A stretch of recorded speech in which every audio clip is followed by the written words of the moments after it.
HyPrix Porsche Cup. Presented by GT Champions.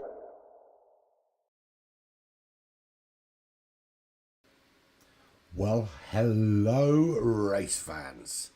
Urban Pirate here with Black Flag Racing TV, and if you give me a second, I'm just going to take myself out my own ear. There we go, that's much better.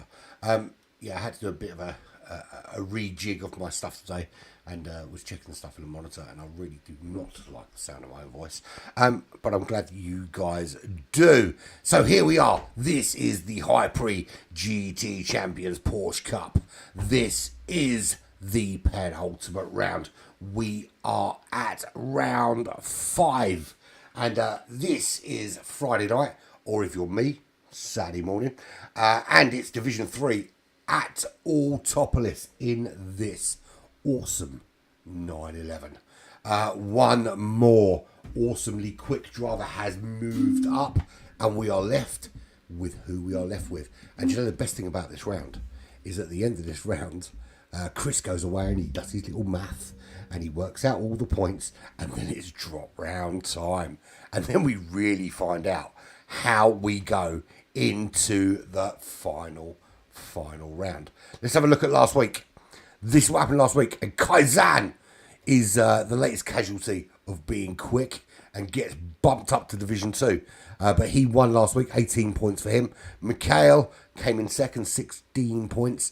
Magic Hook for Ice Racing Team with 14, and Fuzerk for ISA also came in 4th place. So good result for ISA.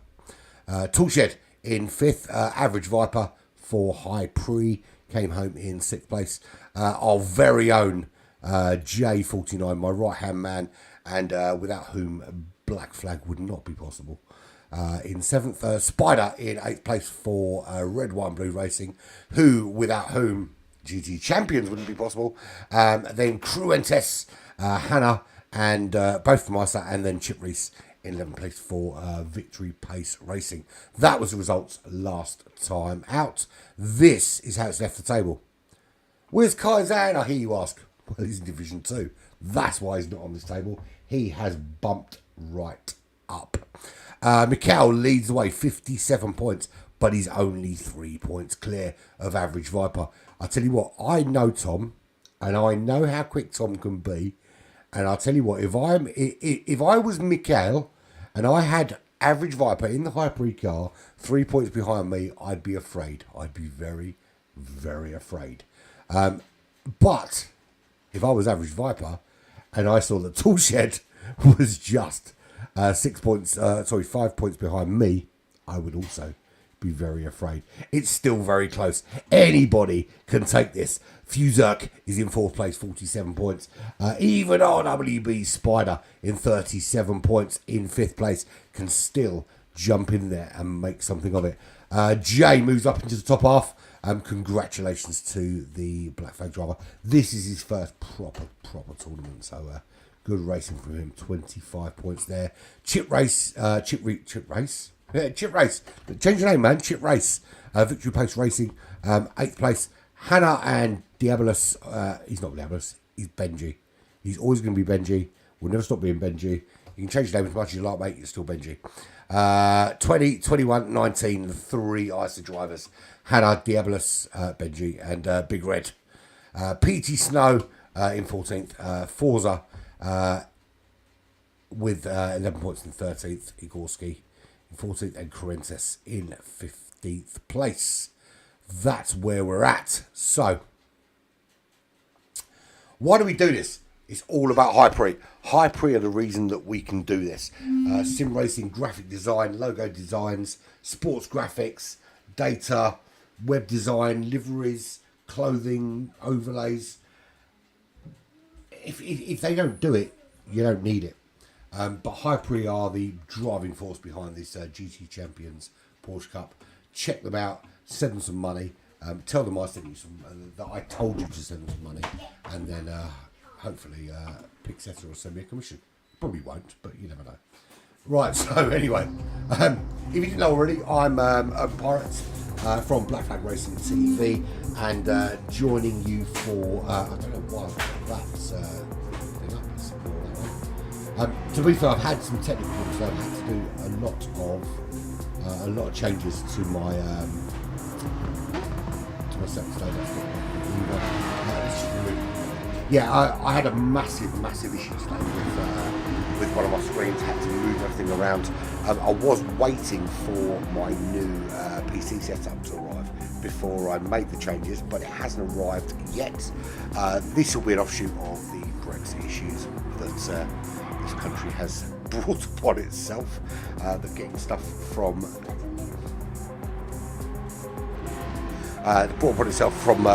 Europe. Yeah, all the stuff's been sent from Europe, and I've had a bit of a problem getting it. Had a couple of screen issues, been rewiring stuff, and it's not quite worked perfectly. So there will be one or two technical issues, and I hope you will bear with me in that. Trust me when I say that everything was set up perfectly before I started, but yeah, it will probably go wrong at some stage. Hopefully this is working okay.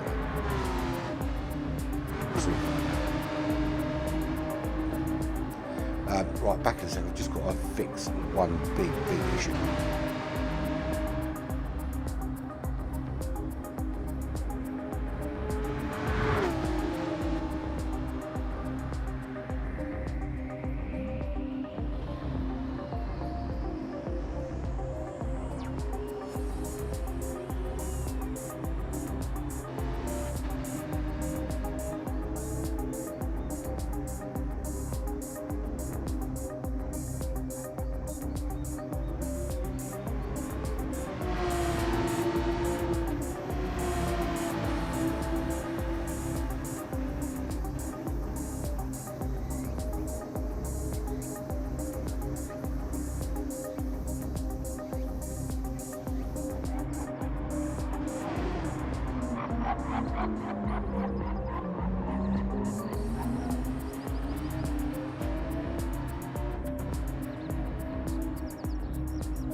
Okay, panic over. Found the problem. Do apologise to Chris. I know he's in the room and he's watching. It's probably the worst time for things to be going wrong, but I'm sure he can appreciate after his own issues a couple of weeks ago that sometimes things just do go wrong. And to be fair, I spent 3 hours today trying to fix these to make sure this was right. So give me a little bit of credit where it's due, maybe. Okay, anyway, it's all about the race today. Sorry I can't bring up the correct pictures, just can't happen. But lobby reset coming, then we will qualify. Was expecting 15, have 11. Bothers me a little bit because, let's be fair, we should have more people in there. But there's the lobby reset. Let's see who we've got and what is occurring. So Mikel will be probably the guy to watch today. There will be no more promotions, of course. The last promotion was of Kaizen up to Division 2. We move on to Division to Round 6 next week, and it will be who is here. So Mikel, Magic Hook, Tool Shed, Average Tom, Big Red of U of A, Fuzak, Old Man J, and Benja, of course.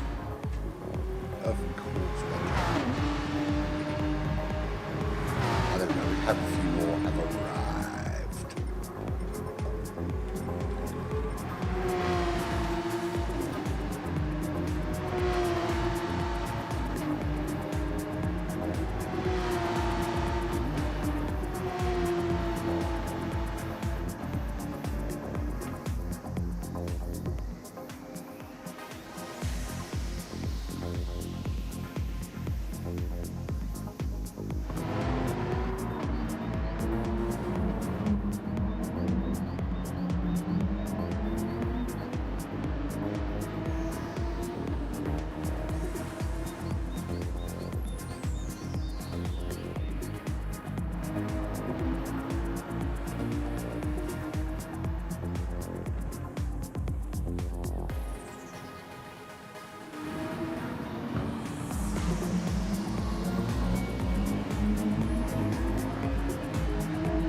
Apologies, I was just trying to make sure we can add who will be a guest commentator this evening.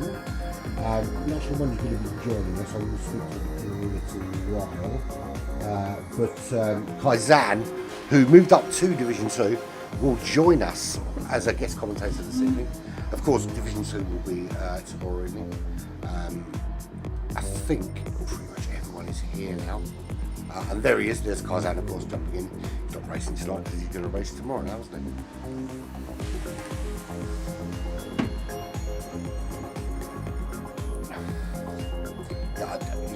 I can't apologise more for any technical issues tonight. It's gone horribly wrong today. If anything could have broken today, it did. And it's been the fact that I've actually got it up and running is a monumental effort in itself. And this is the second stream I've had to do today, and it's still perfect.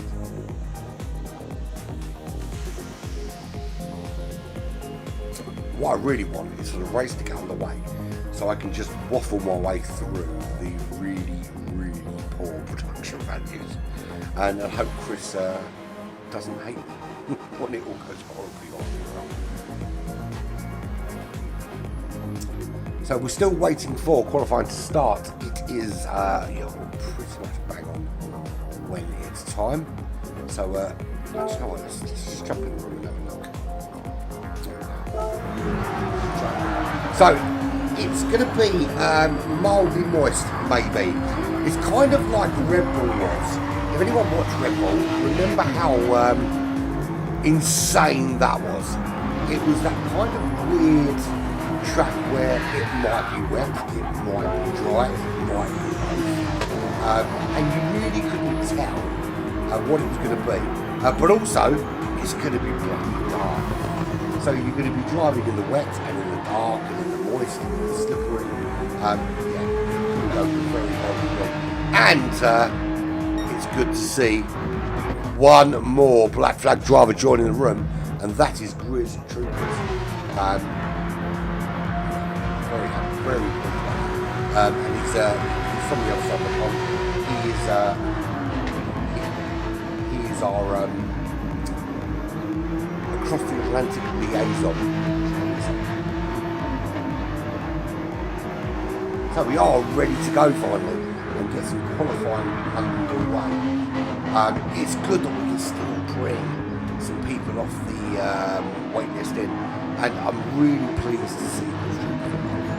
He's been involved in Black Flag for long before I was involved. Well, no, long before I was involved with the group before Black Flag, should I say. And it was a founder member of the group along with myself and Jay and a few others. So it's good to see him involved and getting up to today. If he doesn't win this race, of course, he is completely booted from Black Flag, never to be seen again. I'm only joking. I'm only joking, of course.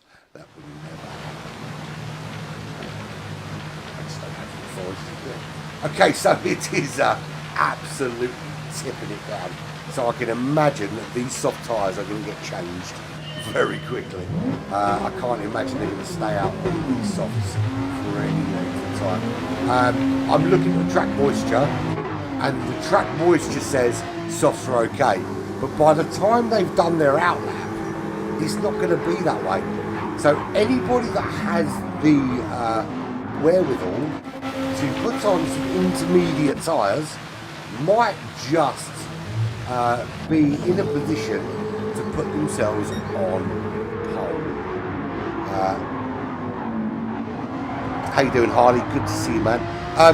Listen, there is the World Cup coming up. Just see there is the World Cup coming up. I don't know how many spaces left because I think they've all been snapped up. But if you want to represent us at the World Cup, I can certainly get you on, or you can certainly put yourself on the reserve list, and we will see. The Porsche Cup is coming to an end, so not really a position for you here now. Right, so 12 drivers. Nico leads everybody out. Toolshed, straight tonight. Look at them. Nico, Toolshed, Benjo. From Canada, Grizz Troopers from the United States, Average Tom, HyPrix driver from the UK, Old Man J, Black Flag driver from the UK, Mikhail from the United States. Cookies are cool, of course they are, everyone knows that. From the UK, Magic Cook, ISA driver, he's from the US. Hannah from the UK, she's from Cornwall, where my mum lived for a number of years, very well. She's a nice driver. There's Benjo from Australia, of course, and Big Red Bull, another nice driver from the US. They're all on their out lap.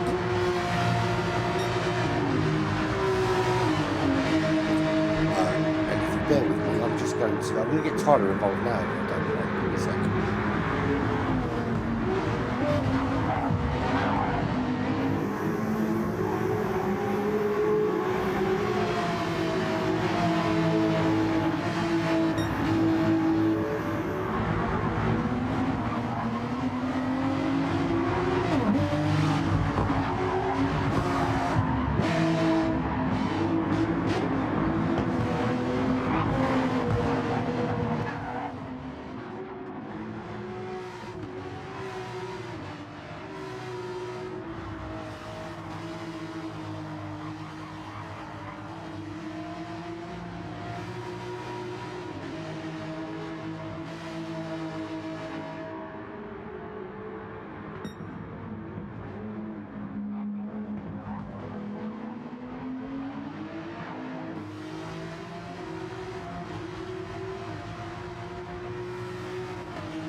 I'm hoping Kaizan can make it.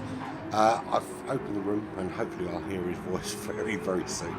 As I said, things are going very wrong with my setup. I'm doing the best that I can with the absolute shit show that I've got to work with today.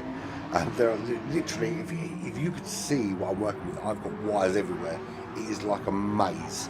I've literally just chucked things in where we can get plugged in and hope that it works. So Average Tom leads the way. He is almost half a second faster than Fuzerk, who is the Canadian driver.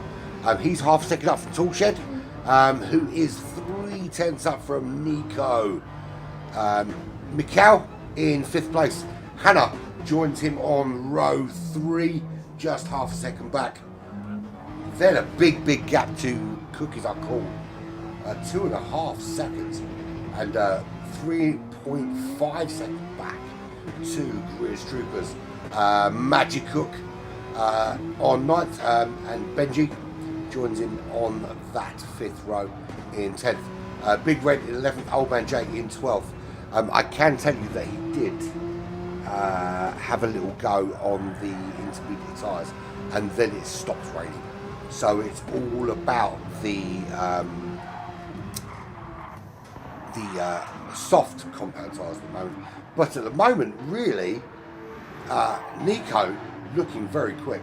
The Australians are very fast today and really putting in some serious shift times. Serious shift times.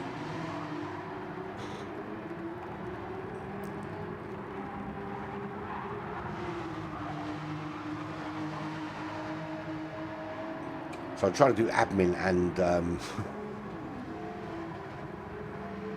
and this at the same time. Sorry, I apologise. I'm really struggling today. Apologies, Chris, for this big struggle.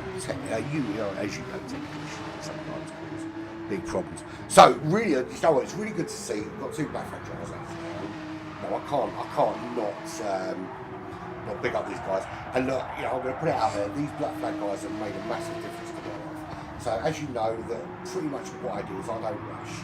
Right? So all I do is I run black flag racing, and we have a number of our own competitions, and then I stream stuff. I stream stuff here on GTC. I stream stuff on F1 2022. I think Kaizan is trying to join me. I can hear him sniffling in the background, but I don't know if he's actually getting involved. Hello, mate. Hello. Are you there? I'm here, mate. Oh, yeah, that's me. Finally hear you. Kaizan is with us. Yeah. So, how are you, mate? I'm good. How are you? Yeah, good, mate. How do you feel about the promotion? Yeah, it's going to be a difficult race. You know, racing against the 2 HyPrix guys, absolutely dominating Div 2 with Roses and Bipolar. But I've been doing runs and we've been exchanging lap times, so it's going to be fun tomorrow. Do you know, the thing is though, if you look at the lap times between the top guys in Division 3, I mean, look at HBR. I mean, he went up and immediately jumped up into the top 3. I don't think you're going to be too far off those kind of guys around there. You know, your lap times are pretty similar. Yeah, man. It's going to be, like I said, it's going to be a difficult step up to Div 2, like it always is when you get promoted. And it's new drivers too. I've never raced against either, so it's going to be going to be an interesting race. Look, you could have a 5-way battle for first place tomorrow, the way it's going. Possibly. Think about Autopolis though. I mean, you've got a number of factors here though, haven't you? Because you've got the darkness for a start. Then you've got the fact that it could be wet. It might not be wet. It might be very wet. It might be a little bit damp. You've got all of that to deal with. There's so many factors, isn't there? Yeah, absolutely. Like Autopolis alone in the dry is a very difficult track to master, especially that sector 3 with all those sweeping corners. If you just get it wrong, if you hit the curb, you're just going to spin the car. I'm going to be brutally honest. I hate this track with a passion. Yeah, a lot of people hate this track, not just for its technical look at design of the track, but when you're behind someone trying to overtake, it's very hard to overtake because of the dirty air. So the only way you can make a move is diving down T1 and going up the hill in that hairpin as well. Other than that, you're just stuck behind some guy. Or hoping they make a mistake, of course. Yeah, that too. Oh yeah, one guy you should look out this race is NWR Nico. He's one of my teammates. Okay. He's shown some unbelievable pace in other leagues and in practice runs. So he won't be too far off. He's just coming out for a bit of fun. Well, I mean, I'm looking at his lap times already. I mean, 1:45.2 is an insane lap time around here. If you consider that the closest person to him, Magic Hook, who's running in the top 3, is 3 tenths behind him, or 2.5 tenths behind him. It's going to be a complicated race. It really is going to be a complicated race. And I think the biggest problem here is going to be keeping your car on the road, because it's all well and good being quick. It's all well and good having that pace and having that ability, but just that one lapse of concentration could make all the difference. Yeah, absolutely, man. Like this is a track you really need like laser focused concentration on, especially when it's raining, because if making a mistake here is absolutely brutal here. No, without question. Anyway, when you joined us, I was just telling the world what my race team and my teammates have done for me. So essentially, what's happened is I've been streaming on a very, very, very old laptop, very old. And been complaining to the world about how rubbish it is and how it wasn't going to be long before it was going to collapse on me and I'll never be streaming again. And then the guys at Black Flag all got together and they have put together a very, very high spec PC for me. Oh, that's awesome, man. That's what you want from a team, you know? I only joined up. It's amazing. The only problem I've got is because my country has decided that we don't quite like the EU and have opted out, that anything getting delivered here takes bloody ages. Yeah, like if here in Australia, when we get something delivered from Europe, it takes at least a couple months. Like I just recently upgraded to a Fanatec wheel, and I thought I was getting it from Germany until I realised there was a distribution centre in Australia, so I ended up getting it a lot earlier. Yes, and also, go on. it's just going to the race. Fuse has just taken pole with a 145 flat. I've just with seen Nico that. in second. That's an amazing lap from Fusak, and he's been showing some. I think over the course of this series in Division 3, Fusak's been getting quicker and quicker and quicker, and he's been showing some really, really good increasing pace. And I think that's one good thing about this series, is that you can watch people's progression, is that they might start towards the end of the field or the midfield, but they're pushing their way up and they're getting better. And that's one thing I really love to see. Yeah, look, the one thing about endurance racing is that it's not like a sprint where you can just go flat out for the whole race. You've got to play the long game. Like you never know, one guy can make a mistake or miss their pit window, and you could overcut them, and you could probably have a massive advantage too. So strategy is very key when it comes to endurance racing, and especially with World Cup around the corner, up at the 2 hours driving with refueling speed at 1 second a litre. You're looking at 2 minutes in the pit lane. Yeah, so absolutely. you've basically got time to go to the toilet. Yeah, go to the toilet, make a cup of tea, light a cigarette, say you love your family, get back to your wheel, the whole thing. No, it really is. There's a kind of jeopardy as well involved in it, isn't it? Because you can do really well, you can go blasting out from the off and be that guy that kind of makes that distance, and then that one little lapse. And sometimes I think actually, if you've got cars around you, it keeps you focused. It's when you have that big gap and you've got no one around you and no one to worry about, you can potentially have that lapse of concentration then. Yeah, like when I was still learning my racecraft, sometimes you get a bit arrogant when you're driving and you see, a 10-second lead's now turned into a 2-second gap, in like 5 to 10 laps, and then the guy's right behind you on the final lap. No, we've seen this so many times. We've seen it in the Porsche Cup. We saw it in the World Championship last season. I see it in a lot of the F1 broadcasts that I do. Is that you have these people that they go blasting out and they take a 5, 6, 7, 8 second lead, and then completely switch off because they think they've got it sewn up. No, you can't. You basically cannot think like that. That's why when the one key is with those performances, my performances the last 2 weeks, just not worried about fastest laps, not worried about bonus points and quality pole position. It's just turning out good laps I know I'm going to keep up in, because you've got to take into account how much fuel you're going to lose and how much tyre wear you're going to lose as well. That's always been my thing. I mean, I'm not a very quick driver, and anyone that's seen me drive would attest to the fact that I am generally, in a 15 driver lobby, I am 13th at best. But the thing that I've been trying to work on isn't my speed around corners, it's my consistency. Because I know that if I can stay consistently on the track, I can nick 2, 3, 4 places. Because the people around me that are pushing a little bit too hard will make mistakes. Yeah, absolutely, man. So, you got to be good at managing, because those people who are pushing too hard, they don't know how to manage their tyres. Absolutely. Or inexperienced at managing tyres. So, what I've noticed in some of my racing looking back, I've seen a lot of people completely worn out. Then you got myself, who's still got that little bit left. That's why I could last the last 2 more laps at Daytona last week, while everyone was pitting. I know, it was phenomenal. I couldn't believe you.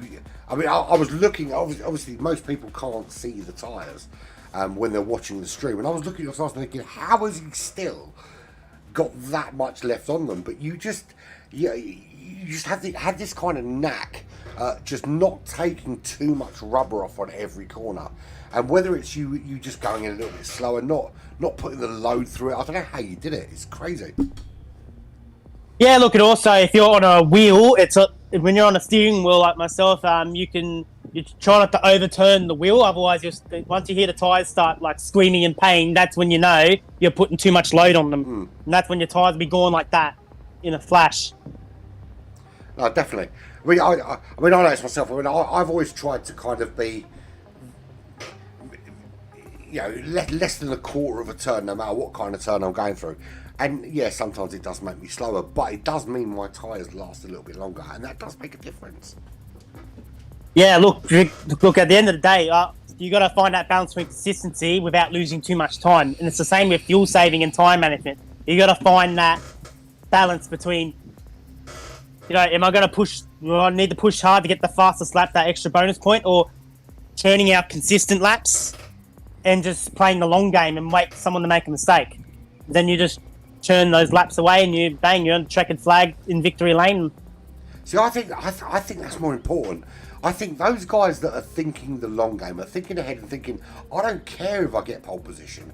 I don't care if I get fastest lap. What I want to worry about is what happens in an hour's time. I think those are the guys that are the ones that lift up the trophies. And the ones that worry about what's happening now, how quick this lap is now, are the ones that come in second, third, fourth. Yeah, so that's the difference between the first two divisions and Division 3. Like, those guys are playing the long game. They've got the perfect balance of driving fast and managing their tyres. And saving fuel, of course. Like, I've had to do a lot of learning in this league as well, you know. Like, those first two rounds, like round 1 at Red Bull Ring, I just completely misjudged the weather. Like, because I thought the intermediates were going to be all right, then realised, the rain's actually drying up, so I've got to go back on the dries, and then I knew I lost too much time. It was game over there. It was really weird, though. I mean, the 3 different divisions of Red Bull Ring, and I remember this very clearly, is that Division 3 and Division 1, wet as shit. Right, really bad. Division 2, there was literally no water at all. And they all drove just on the soft tyres. And I think that's what I quite like about the dynamic weather in GT7, is it's that unpredictable. I mean, if you look at the other racing games, like things like Assetto Corsa, like F1, those kind of games, it's quite easy to predict the weather, but you can't do that in GT7. Nah, you got to really be on your toes. So as we get underway here, let's see what turn 1's like in the wet. Oh, there's already a false start out of the front. That's a terrible Nico's false started. Oh, no good. And old man Jay's got a good start. He's up into 5th. I think we'll be all right to turn 1. You've got a good run into turn 1, so it should be okay. Looking back, there's a couple of cars had a problem. I think we're okay though. No, that's that. Oh, for me, someone's off. That's not a bad Who's start. That? Toolshed's gone off. This is huge in the championship. Yeah, so Fuzek, great start for him. Magic Hook, second place. Brilliant start. 1.1 seconds back. Mikhail, good start for him. Being the championship leader, he'll want to be up there and stay up there. Benji, and whatever his name is up there, his name is Benji. I'm not going to let him change it. I've known him as Benji. He's always going to be Benji. He's under pressure from average Tom. And Tom is not average by any stretch of the imagination. He's a very good driver, this HyPrix driver. Very quick, very solid, very consistent. Nico, he's your teammate, so you know more about him than I do. But he's making that move on average, Tom. Up the inside. Oh, good move. Does he make it stick? Double move. Is that a double move? That's a brilliant move. Brilliant move from Nico. Up into 4th place.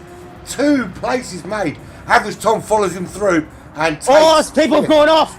That's Magic Cook's. Fuse has gone off as well. Mikhail takes the lead. Oh my God, that's a massive... That's a massive hit. Big moment.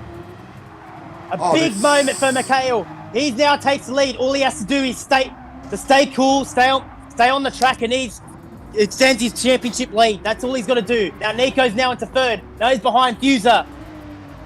That's a massive, massive difference, because now we've got old man Jay, and I'm not scared to shout his name because he's my number 2 at Black Flag. He's up into 4th place, and that's a good start from him. Average Tom up into 5th place. Big Red U of A from the US of A. The ISA driver, he's up into 6th place. Benji drops down to 7th. Got caught up in that shenanigans is probably the only way to describe it. Down into 7th place. Toolshed drops down to 8th. Cookies are Nico's cool. taking 2nd. Has Nico just Nico's overtaken. Yep. That's a really good opportunity for him. Ooh, it's going off between these two. Fuser coming back in.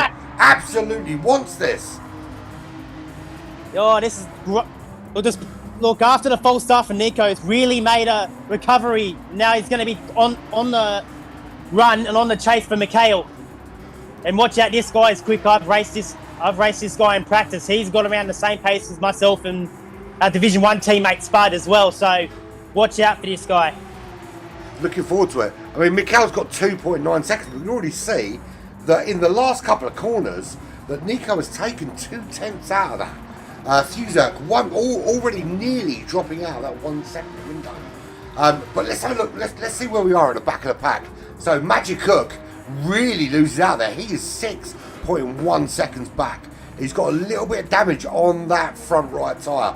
Grizz Troopers, his first race actually here in the Porsche Cup. He was on the OGR toolshed's gone off. Toolshed off. He spun. Yeah, he spun. He's on the grass. Oh, a lot of people been spinning in that section there, so it's very difficult to manage that section. Oh, it's so in sector 3. It's so hard. So Toolshed back to 12th place. Grizz Troopers just ahead of him now, straight off the reserve list and already moving through the field. 3.5 seconds back from Hannah of the Ice Racing team. 2.5 up to Cookies and Cool.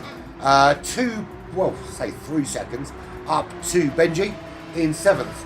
A lot of ICE drivers out there today, all very close in terms of pace as well. It must be very interesting running as an ICE driver when you're racing with your teammates and you're all of a very similar pace, right? Yeah, racing your teammates when you all got similar pace, it's absolutely incredible. So we all know how it's easy to work with each other as well when you're at the same pace. You know, so that's when it becomes tactical as well. So remember we'll try and find out who the fastest driver is, and we just stay behind his slipstream so we can all get points together. That's the thing with having a lot of teammates in one lobby. Yeah, as we see now, we got Nico half a second behind Mikhail. He's basically getting close to his bumper. He is getting very close to him, and they're dropping Fuzak as well, which is interesting because Fuzak has been quite a solid driver in this. And with you faster guys like NPR moving up and now you moving up, you would have thought that Fuzak would be that kind of guy that would be on the back of Mikhail. But with Nico's kind of jumped in there and kind of almost stolen Fuzak's thunder, isn't he? Yeah, mate. Like I said, he wasn't meant to be racing in this, and then I said to him like that they need guys in Division 3, so I gave him the offer. You want to jump in? Ask Prezzo that he wants to jump in, and bang, we got him here in second place. He's half a second behind Mikhail. You see how Mikhail's really trying to break the toe a little bit, Fuzak set a 1:45.9. But as we were saying earlier, it's one thing setting the fastest lap. It's another thing winning the race. And I think, I've seen Mikhail race for a number of races now, and one thing that stands out about Mikhail is he's very good at kind of managing the distance. So if he's in front of somebody, he knows at what point it becomes dangerous, and he generally seems to be very good at kind of keeping enough gap to stop the guy behind becoming a danger to him. Yeah, like when I've raced him, he can be a very difficult driver to race against, especially when you've come out the pits and he's been behind me. So, he's really competitive when I've raced him. Like even at Daytona, we were literally neck and neck for at least a few laps, especially with that 4-car battle for first last week. So he definitely has unbelievable pace when he's on his day. No, it was an unbelievable race last week, unbelievable. So let's have a full rundown. So we have Mikhail leads by 0.8 of a second from Nico, new driver to the league in the Porsche from Australia. He is 1 second clear of Fuzak, the Canadian driver, doing very well, and to be fair, deserves a top 3 for his performance this season. Then we've got a bit of a gap back to the best of the rest. Old Man Jay from the Black Flag Racing team, 3.4 seconds back. He's holding out 0.8 up from Average Tom, the HyPrix driver. And of course, HyPrix sponsoring this competition will want to see their drivers in and amongst the big boys, but at the moment struggling to get round Old Man Jay. Then we've got another big gap, 6 seconds back to Big Red U of A. He's the first of a big train of the ISA drivers. We've got Big Red U of A, then we've got Benji, then we've got Cookies Are Cool, then we've got ISA Hannah, and it's a big kind of train of them. Cookies Are Cool, to be fair, is 2.8 seconds clear of Hannah. But look at that battle there. Hannah making the move, or having the move made on her by Toolshed. So the Australian drivers tonight really bringing their A game. You must be loving this, right? Yeah, mate, especially my RSR team right now. Nico's literally on the rear bumper of Mikhail at the moment. He's only two tenths behind, so this is going to be a great battle for first here. And he's pulling away from Fuser as well, but if they start fighting here, Fuser will really have a chance to take first place here. So you just got to keep it on the track. He's doing he's done a 1:45.2 his last lap, so he's going to be, if he keeps this up, he's basically doing Division 2 pace right now. These top three are basically doing Division 2 pace at the moment. To be fair, I think Fuser is in a really good position, because if Mikhail is defending and Nico is pushing, Fuser can just sit in there and just do his kind of laps, and he can just worry about his pace, not worry too much about his pace, just do his regular pace and keep on with it. Because if you've got one defending and one pushing, they're doing something different than just looking after tyres and fuel. He can sit in behind there, let them get on with what they're doing, and, you know, half hour, 40 minutes into the race, then make his move. Yeah, absolutely, mate. All you got to do is stay consistent. You never know what's going to happen in the race. You know, one of them could make contact, they could lose time, and he could just zoom on right by. And especially with a topless. Ooh, yeah. Especially with a topless.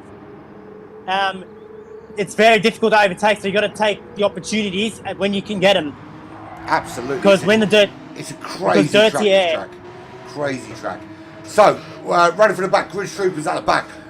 Not to be unexpected. Love the guy. One of my best friends in racing, but new to the Porsche Cup, new to the Porsche, and running in 12th place, 2 seconds back from Isa Hannah, who is 6 tenths behind a teammate, Magic Cook, who we thought was going to do okay. He was running in the top 3, went horribly wrong, and is now running in 10th place, 2.2 behind Cookies Are Cool, who is half a second back from Toolshed.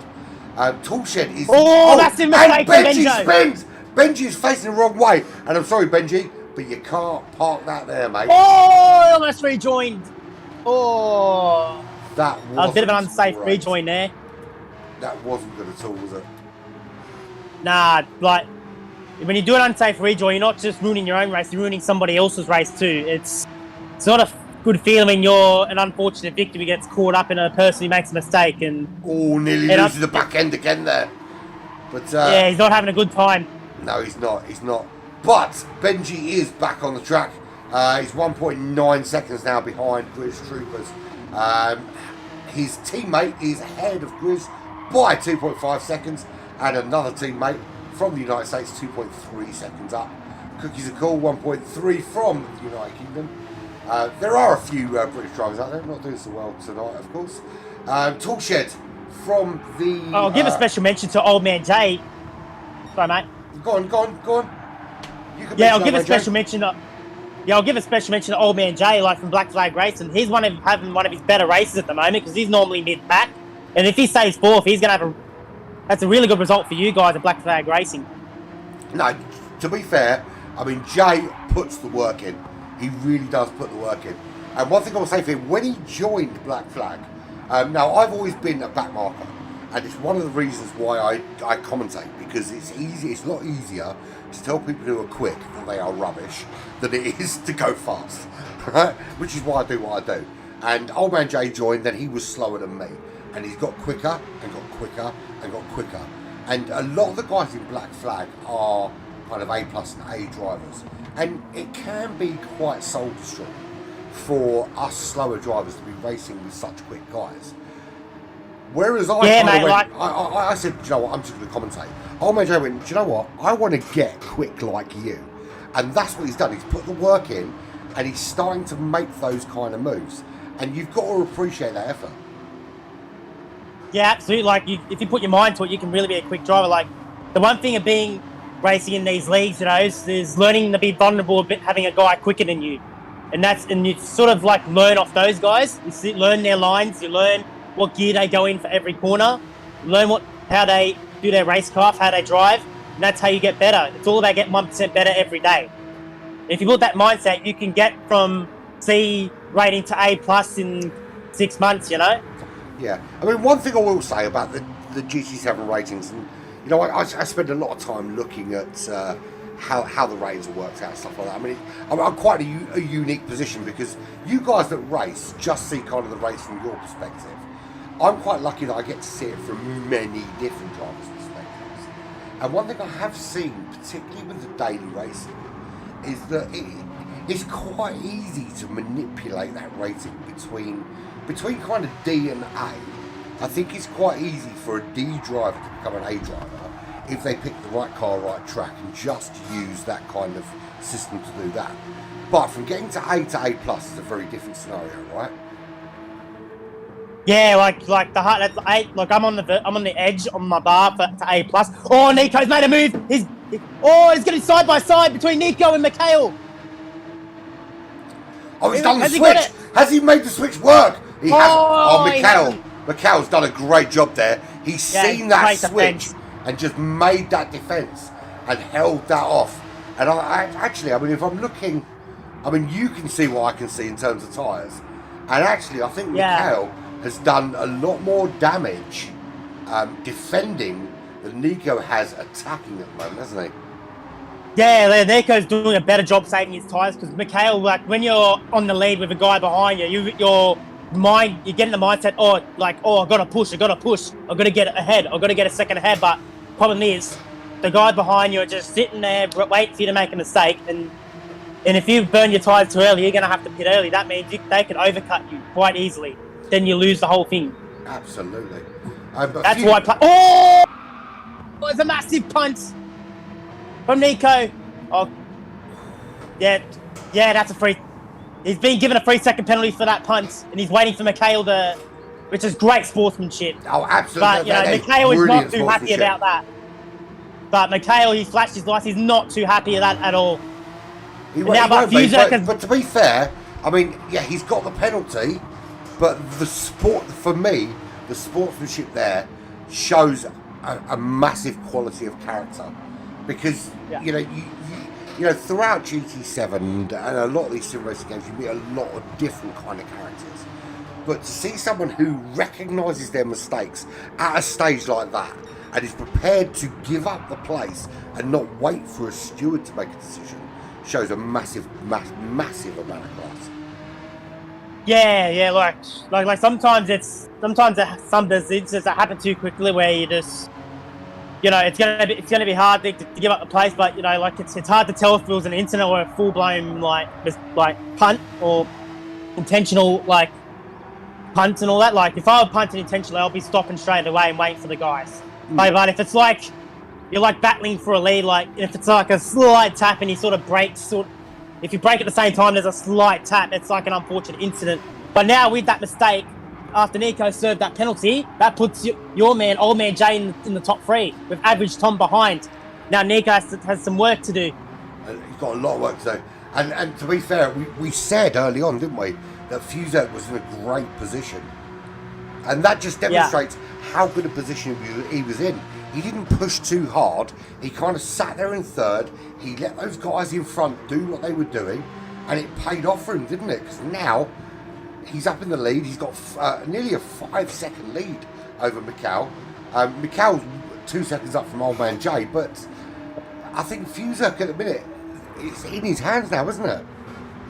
Yeah, look, if you look at his lap times, like he's one of the only ones, apart from Mikhail and Nico, are doing consistent 45s, so, and he hasn't gotten out, like he only got out of 46, 47, but he stays 45s, he can run away with this race the way he's going.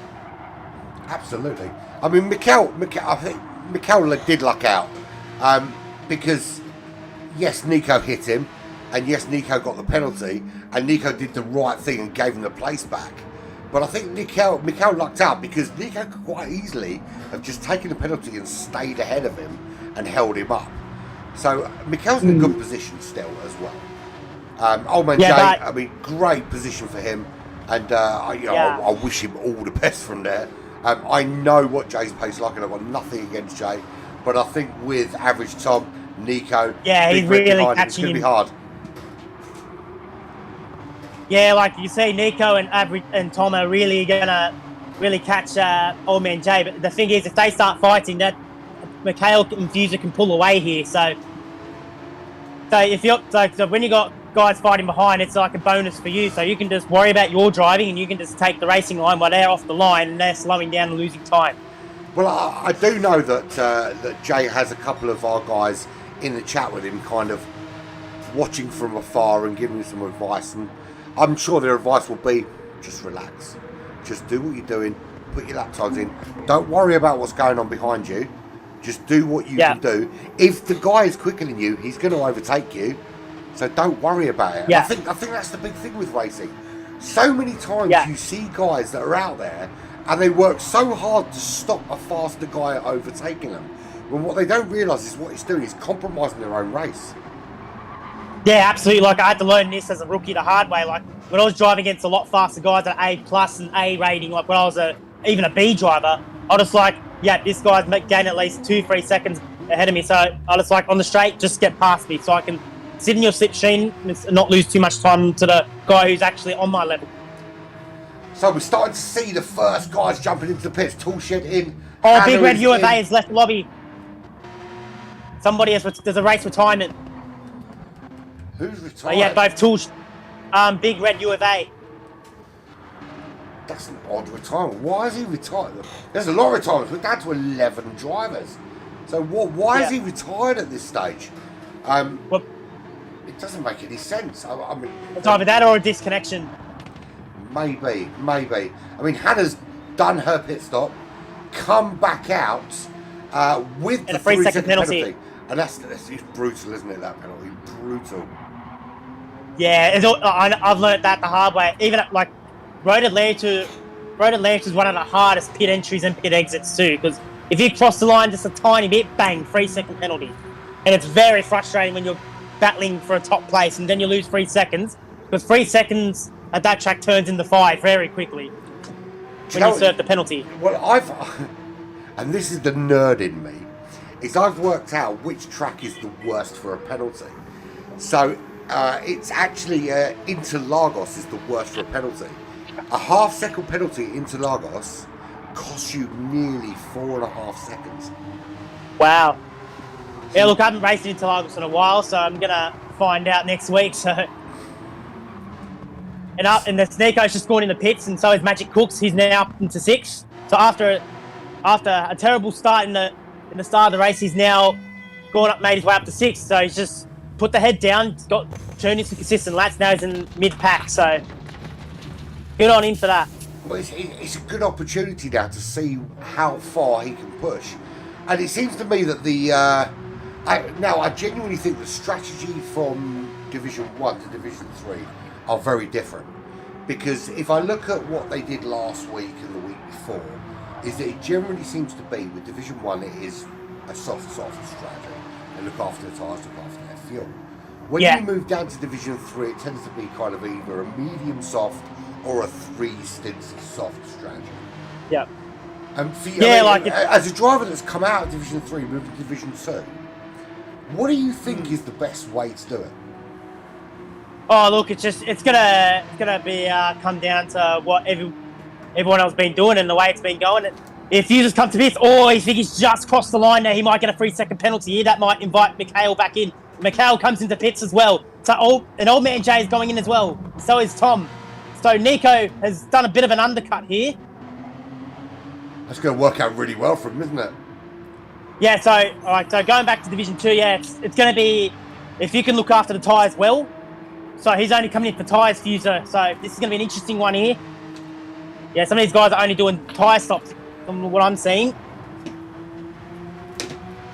But yeah, so it's going to be looking after the tyres. But I think it seems like the fastest way to manage this track is they're really going to try and squeeze out the half an hour on the softs. That's when you know you can do a softs. Yeah. But I think the least experienced guys are going to be probably trying to do a mediums. But it depends on what your tyre delta, which is the pace between mediums, softs. So, that's more than a second, then it's going to go softs. But if it's around half a second, they can probably afford to go on the medium tyre. Yeah, definitely. So Cookie's crew is one of the only guys on the medium tyre at the moment, and he's doing 46, 47s, and 48. So, might be a bit of a slow tyre. And so is Benji. So, he's not having a very good race himself. So, but then I mean, if you look at Toolshed, I mean, he has done a 45, but overall his laps are kind of in the kind of mid 46 to the mid 47s. Yeah. There's a lot of inconsistency. Oh, Magic Cooks has gone off again. Has he gone off again? See, yeah, that's the problem. It's all well and good being able to do very consistent low 46s, but when you look at Toolshed, who might be inconsistent and can do a 45.7, but then might do a 47.7 and then might do a 47.2. Keeping on the track is always going to be better than going super quick, right?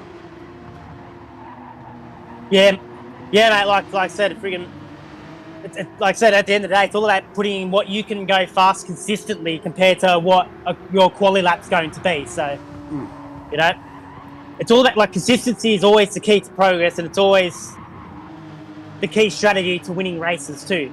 Like, you have a guy that can, so for example, you can have a guy that can do a 43 or a 44 on this track. So that's Division 1 saying.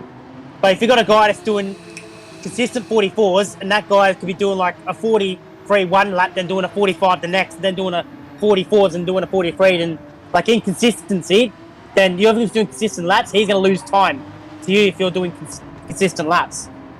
I see it quite a lot. I mean, there's a few different things that I do broadcast for, and I see it that the people that tend to win the championships are the guys that finish second, they finish third, they finish fourth, but they do it on a very consistent basis. But lap after lap, it's very much the same.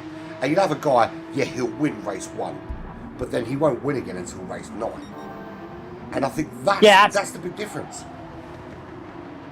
Yeah, like I said, like I had one of my teammates say, like, a championship is not won after the first round. You got to play it a long game in that, because even if it's like a 10 round season, like, as well, like first round, like, you may have a good performance next week, but not this week.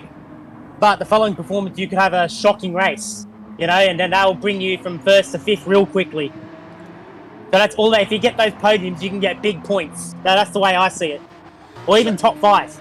I'm always aiming for top 5 every single race. It's funny because we've been saying to our man Jay, who is currently running in second, and I can't tell you how amazing this is for not just Black Flag, but for Jay himself. I mean, we've been going not even 8 months. To have drivers running second in this championship makes me almost want to cry. That's how good it is.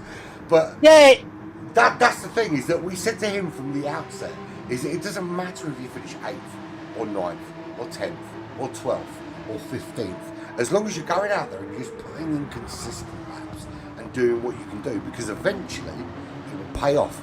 And right now, it's exactly paying off, right?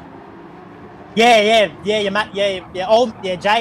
having one of his better races. Like I said, he's just got to keep it on the track now, because Mikhail's going to be really closing him down hard. So I can see him getting the top 5 in this race.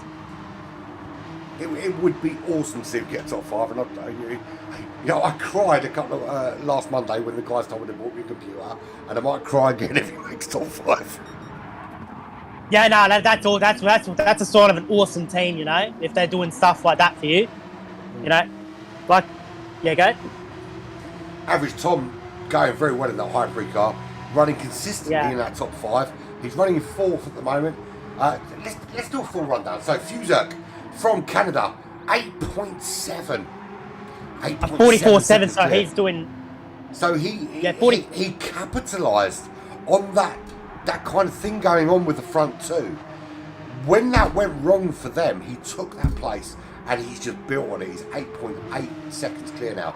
Old man Jay from Black Flag Racing, he is 1.3 clear of Mikhail from the United States, who is just under a second clear of Average Tom from the United Kingdom, lives in the Midlands.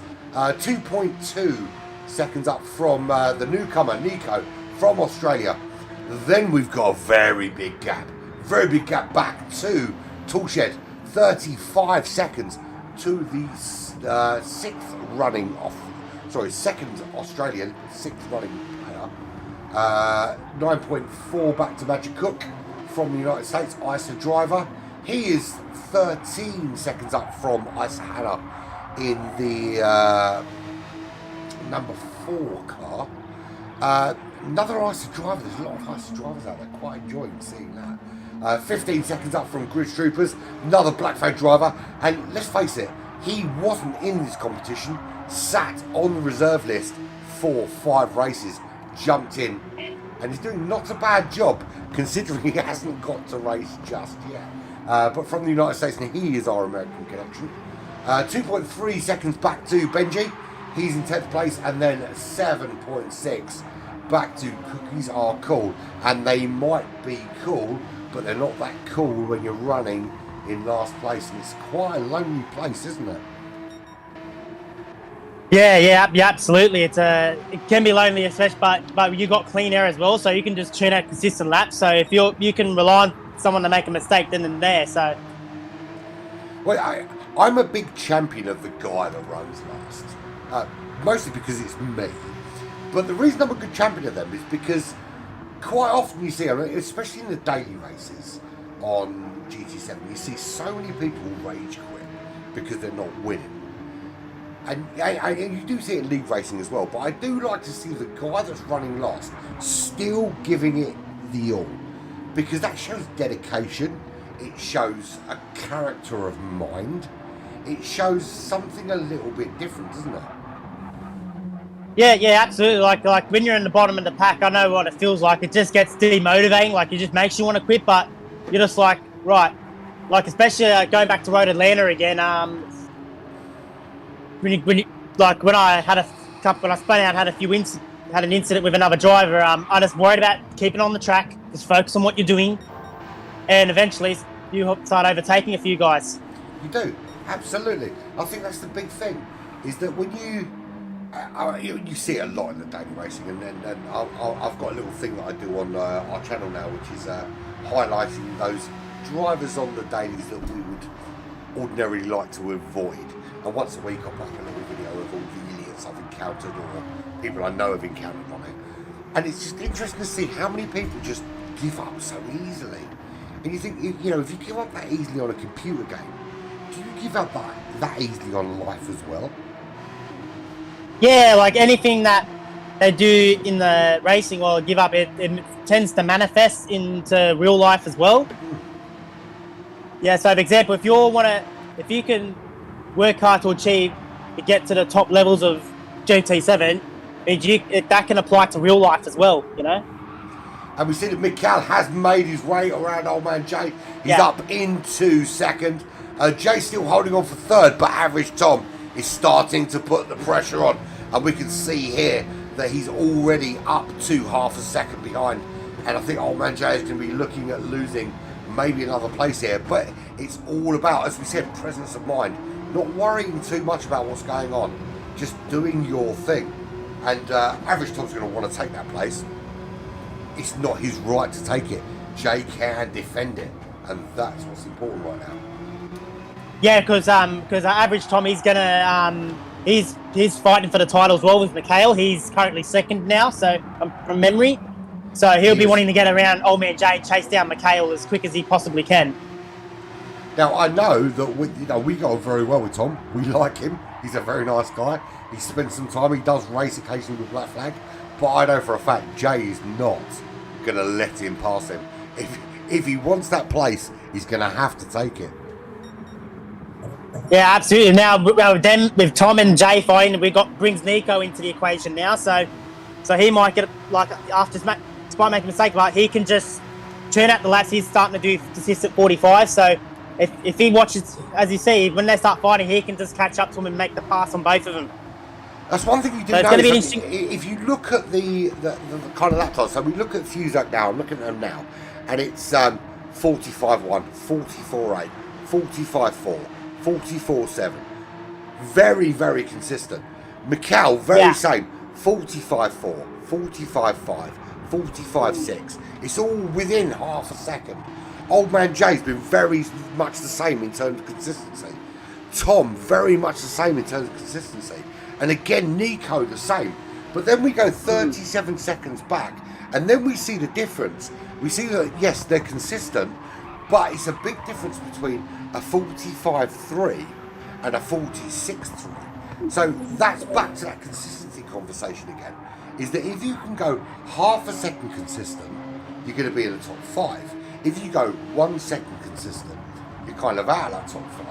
And then you kind of further back and further back and further back. Yeah, absolutely. Like the minute you get a second off the pace, then that's when you're in trouble. Like you're basically like consistency is always key when you're doing long races like this as well. Even if it's an hour or it's even a 6-hour race, you got to keep the car consistent, keep it on the track, keep it on the. Like we have this saying in my team here at RSR. Let's just keep it on the tarmac, and you should be right. We have a saying at Black Flag, which is "Don't be a dick." Yeah, absolutely. Which I think is probably the most important thing when you go on a track is just respect your fellow racer. Yeah, absolutely. But with when you do the daily races, there's races where they absolutely no respect at all. They don't like when you race like here in the Asian leagues, like when you when you race against Japanese drivers, they are ultra competitive and they'll have a win at all cost mentality. You know, I sort of respect them in a way, but when they take it too far, it gets frustrating to race against.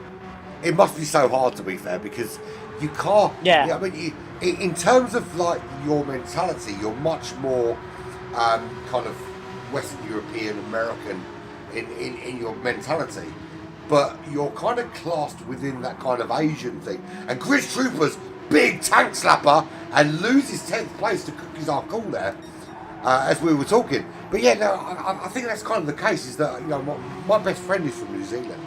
Well, no, he's born here, but moved to New Zealand, and the kind of attitude is very much kind of this side of Europe and kind of the American attitude. But you're kind of way off over there with this kind of different attitude between you and the Western world, right?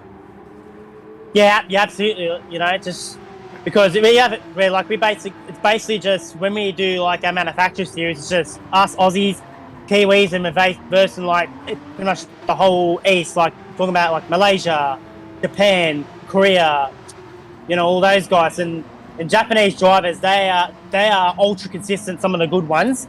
But when you're dealing with like guys in like the A lobby, even in the low A plus, when the lead's on the line, they will do anything to get the win. That's just their mentality, and they're not afraid to push you off the track if they have to.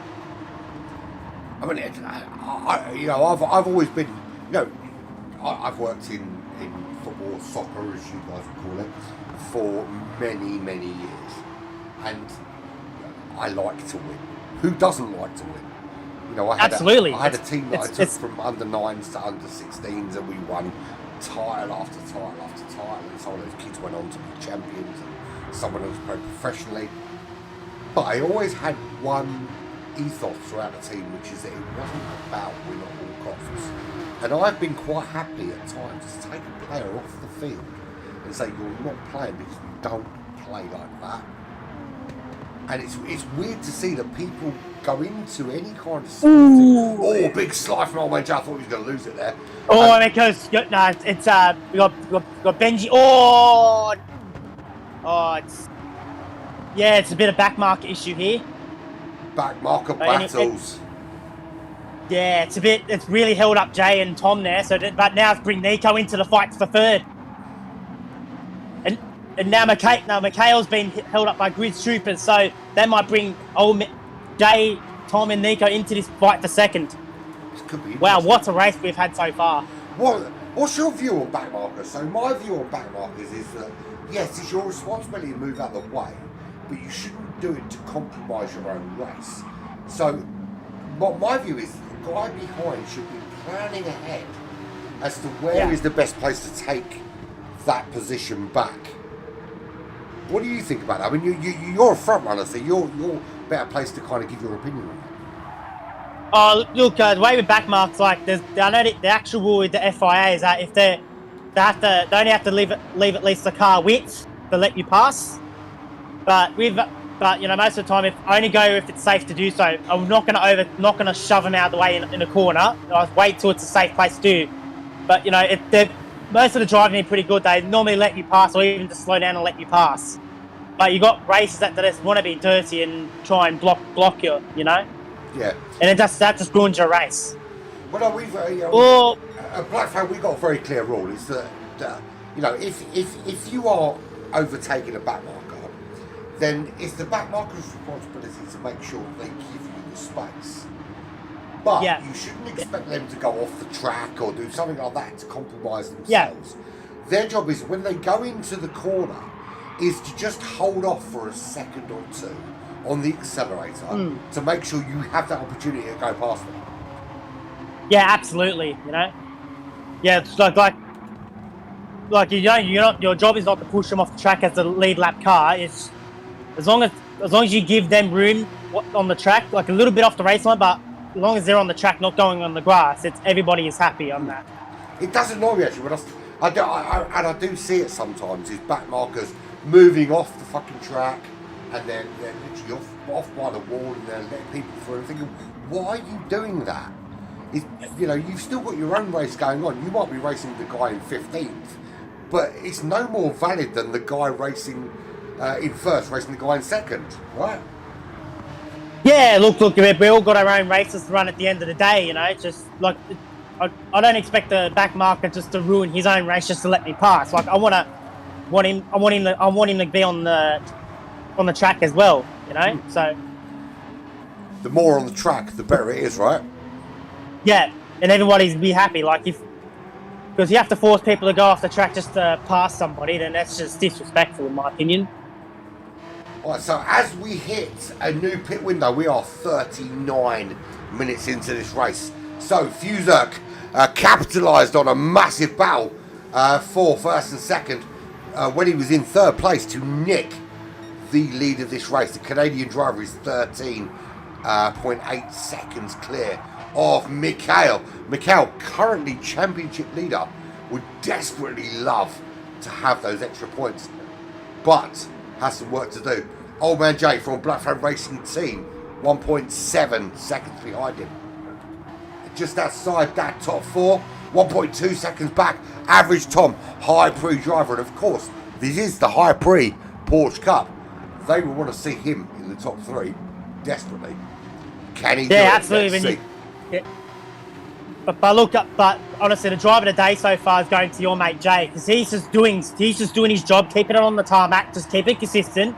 While you got Tom, who's being a bit inconsistent, like he's doing a 46 one lap, then he's doing a 47 the next. But when you got Jay here, he's just on the consistent 46, so he's been doing a consistent drive today. So my hat's off to him. That's one thing actually we've been working on. I'll say we, like I've been included in that, is that the kind of our top drivers at Black Flag have been working on with Jay, is that not worrying about the fact that he might be a second or a second and a half slower than the fastest guy, is that working on the fact that if he is 1 second or 1.5 seconds slower, is doing that same kind of lap time consistently and staying on the track, and that's what matters. Yeah, that's why playing the long game is the better option. Like, especially endurance racing, like if Fuzo's just come into the pits now, so he's into his second stop. So it seems like the trend of this race is that everyone's doing a two-stop strategy on the softs, the way it's going, which is going to be the fastest. So Mikhail's going to try and do an overcut on Fuser. We'll see how that works out. And so is Nico. He's doing the same thing.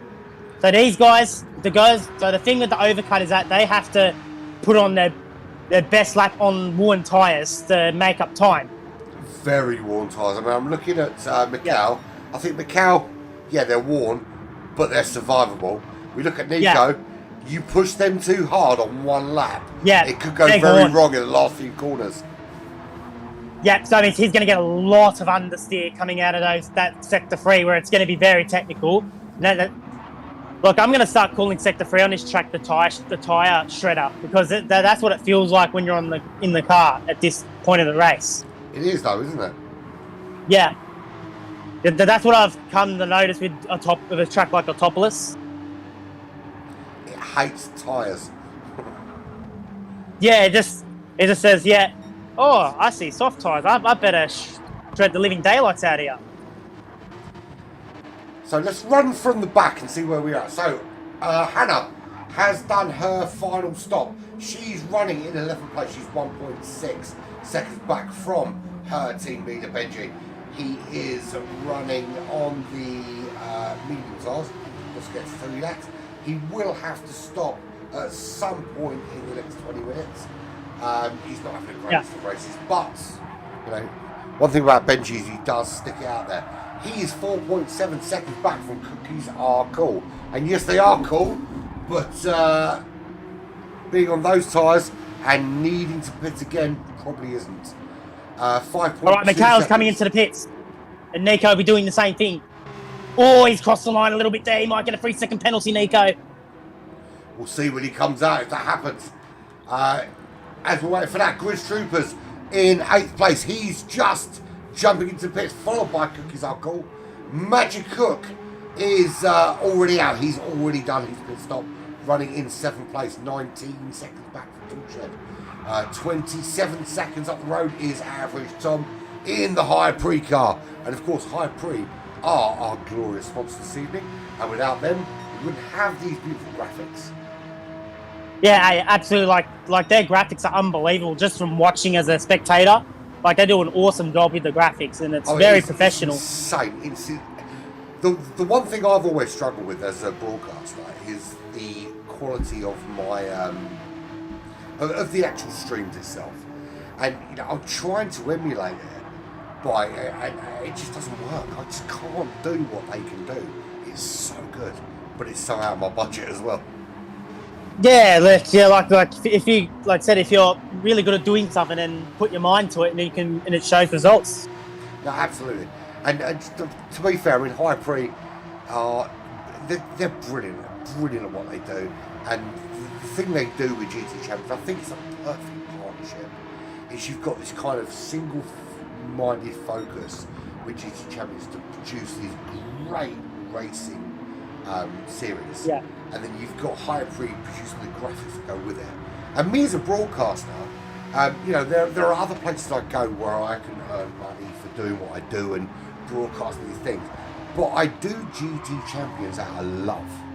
Because it's, you know, for me, I mean, right now it's 1:05 in the morning at my house.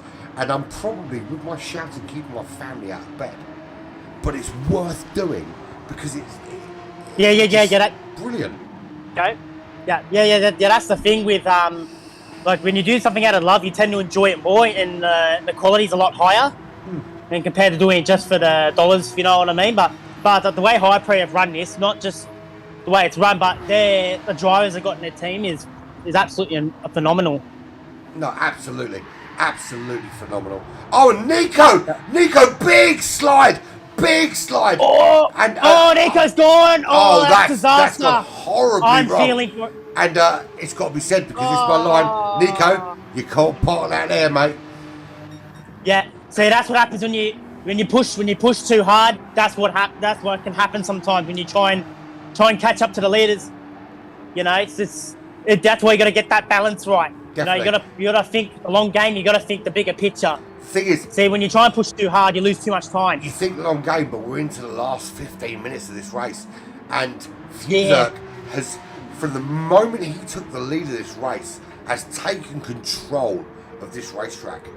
He has basically said, "This is mine," and it's going to take a monumental biblical effort to change anything about the fact that this is my racetrack. Well, look, this performance of Fuse is what I've been waiting for a while. Like, even last week, he was difficult to race against, even as you know, like, we had a great battle last week until he made that mistake at the bus stop. So, and him turning out fastest laps, like, he would not be out of place in Division 2 if we still had promotions, you know, so. Yeah. In fact, you know, I think Fuzak's in a great position now, being in Division 3 and no more promotions, he's in a position to potentially nick a top 3. Yeah, and You know, if Mikhail has a bad race next week, he could win the title, maybe, you know, because the drop rounds kick in after this round as well. So Yes. if you have a bad race here, then you can use this as your drop round. Well, it'd be interesting to see how it drops out, because there are 1 or 2 races in here that had a 0 race. And those guys that had a 0 race are going to be better off after the drop rounds because they're not losing anything. Yeah, absolutely. So those are advantage to them as well. Like a person like Sharky in Division 1, like he missed last week due to outside commitments. Like this could work in his favour, missing a round. So in Division 1, so. Well, no, Division 1, I think Division 1 is so close. If you look at the top 5, top 6 in Division 1, any one of those could still win that. But then you look at Division 2, and if you look at the 2 HyPrix drivers, Bipolar, you look at Roses, if you look at HPR, who got promoted from Division 3, I think if you put them in Division 1 at the very beginning, I think they would still be there or thereabouts. Yeah, like they've got the pace to be Division 1 drivers too, you know. And like I said, tomorrow is going to be very interesting for myself, you know, because it's going to be testing where I'm really at as a driver in this both in this Porsche Cup and in this league. Isn't that what you want as a driver? You want to be absolutely. You want the people around you to be potentially faster than you, right? Yeah, that's the only way you can get better. Like if you don't have anyone faster than you, then you can't improve. So that's you got to balance out when you're winning all the time, and then like hey, you need to find that motivation on how to improve when you're in the winning circle. So that's why if you don't know what the word Kaizen actually means as my username, is that in Japanese it meant, because I've worked for Toyota for 2 years, and Kaizen is pretty much what they live by, which means continuous improvement in Japanese. That's a brilliant. You know, I love the fact that I've just learned something new. I always like the fact that I learned something, but I quite like that. Kaizen, learn something new to improve every day. Yeah, it's that 1% better every day, and then that's what these Division 1 and the Division 2 drivers will be doing every day, getting that 1% better. Could I take a corner a little bit wider, use the curve a little bit more, or could I take that in a higher gear? Like they'll be doing like slow lap analysis as well of other drivers as well to say, yep, that's where I need to improve. That's where I'm losing time. That's where I'm going to compete with this guy. Oh, that's a phenomenal way to look at life, though, isn't it? Yeah, and that's what some of the World Tour event drivers in GT7 will see it as well. Like, because they'll try and get that 1% to get that edge. You know, like all the greatest sportsmen have had all the great sportsmen across, not just like football, like we call soccer in Australia, not just rugby, not just even in motorsport. Like one guy I really admire in motorsport has always been Michael Schumacher. Like the reason why I've loved seeing him, because he didn't have the greatest car on the grid when he first started. He just worried about just sticking the car on the track and just drive. Yeah. And seeing where he can get 1% better, and that's why he won 7 more titles. Absolutely. In Formula 1.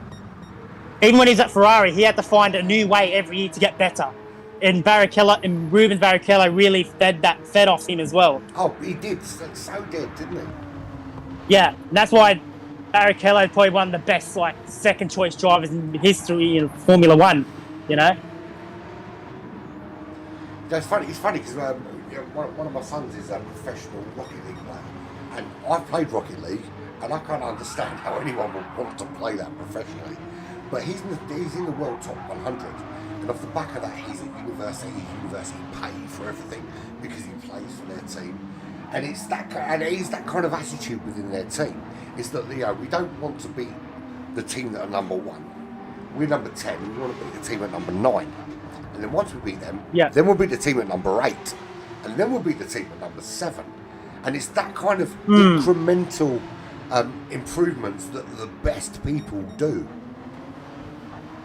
Yeah, absolutely. You know, it's just it's all about getting 1% better. You know, so that's the difference between the guys who win the trophies and the guys who don't.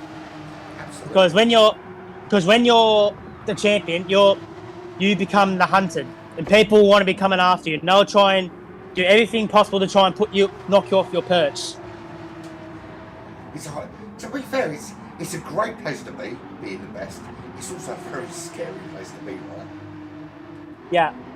Yeah, like when you got a guy like Lionel Messi and in football, like being on top for so long, you know, and at that age, you know, no one like he's just like the way he carries himself week in week out is phenomenal. And it looks like I'm seeing on the wind. Never mind. I thought people had wipers on, but no, there's no rain.